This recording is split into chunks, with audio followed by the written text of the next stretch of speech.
નમસ્તે દોસ્તો, હું ગોપાલ ઇટાલિયા.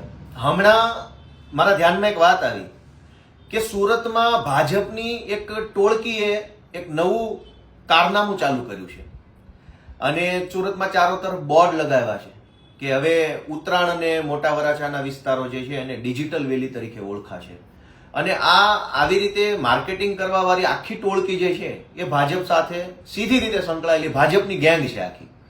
હવે ભાજપના માણસો જે છે એ એવું ઈચ્છે છે કે ભાઈ ઉત્તરાયણ અને મોટા વરાછાની અંદર 2-4 નવા જે બિલ્ડિંગો બન્યા છે એમાં આઈટી સેક્ટર રિલેટેડ ઓફિસો ખૂબ વધારે પ્રમાણમાં ખુલી છે, તો હવે આખા વિસ્તારનું નામ છે એ ડિજિટલ વેલી કરી દેવું જોઈએ.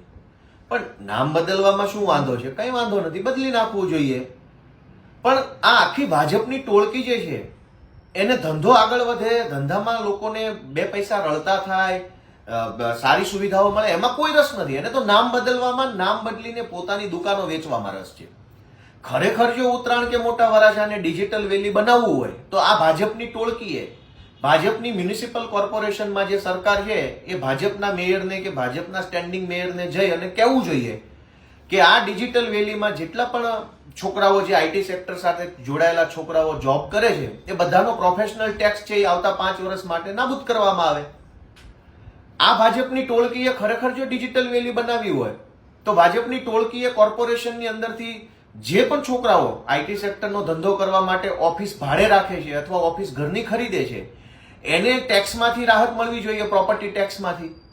એવું ભાજપવાળા પાસે કરાવવું જોઈએ. ભાજપની ટોળકીને ડિજિટલ વેલી નામ આપવું છે, પણ ડિજિટલ વ્યવસાય સાથે સંકળાયેલા લોકોને કોઈ ફાયદો થાય એવા નિર્ણયો સરકારમાં નથી લેવડાવવા. એટલે આ એક પ્રકારનું ષડયંત્ર છે. હવે ભાજપની ટોળકી એવું ઈચ્છે છે કે ડિજિટલ વેલી બની જવું જોઈએ. નામ બની જાય તો સારી બાબત છે, એમાં ખોટું કંઈ છે નહીં.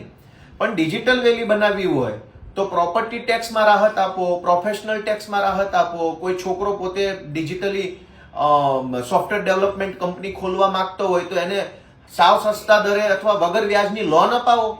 જે છોકરાએ કોઈ ટેકનોલોજીના ફિલ્ડની અંદર ડિગ્રી લીધી હોય અને હવે પોતે ઇન્વેસ્ટમેન્ટ કરી અને બિઝનેસ ડેવલપ કરવા માંગતો હોય ડિજિટલ વેલીમાં, તો એને લોન અપાવો વગર વ્યાજની સરકાર પાસેથી. આવું કામ ભાજપની ટોળકી નથી કરતી. બસ પ્રચાર કરવાનો ડિજિટલ વેલી, ડિજિટલ વેલી. શું કામ આવો પ્રચાર કરે છે? કે હવે જે ઉભરતો જે બિઝનેસ છે એ બિઝનેસની અંદર પણ એમણે પોતાનું રાજકારણ ઘુસાડવા માટે થઈ અને આવું માર્કેટિંગ કરે છે. જો વાસ્તવમાં ભાજપની આ ટોળકી ખરેખર જો ડિજિટલ વેલી બનાવવા માંગતી હોય તો 4 વસ્તુ કરવા જેવી છે. પ્રોપર્ટી ટેક્સની અંદર રાહત અપાવો, નવી દુકાન કોઈ ડિજિટલ વેલીમાં ખરીદે છે એને રજીસ્ટ્રેશનની અંદર ફાયદો કરાવો, દસ્તાવેજ નોંધણીની અંદર એને જે કાંઈ ટેક્સીસ ભરવાના એમાં માફી અપાવડાવો, પ્રોફેશનલ ટેક્સમાં માફી અપાવડાવો. અને જે છોકરાઓને લોન લઈ અને પોતાની નવી કંપની ચાલુ કરવી હોય એને લોનની અંદર પણ મદદરૂપ બનાવડાવો. અને 5મી વાત મહત્વની, મેં તો પુણેનું આઈટી સેક્ટર જોયું છે. પુણેમાં અને બેંગ્લોર એ દેશના સૌથી મોટા 2 આઈટી સેક્ટર છે. આઈટીની અંદર કામ કરતા માણસને માનસિક શાંતિ માટે, રિફ્રેશમેન્ટ માટે એક ગાર્ડન ટાઈપનો કે કાફેટેરિયા ટાઈપનો કે રેસ્ટોરન્ટ ટાઈપનો એરિયા જોઈએ.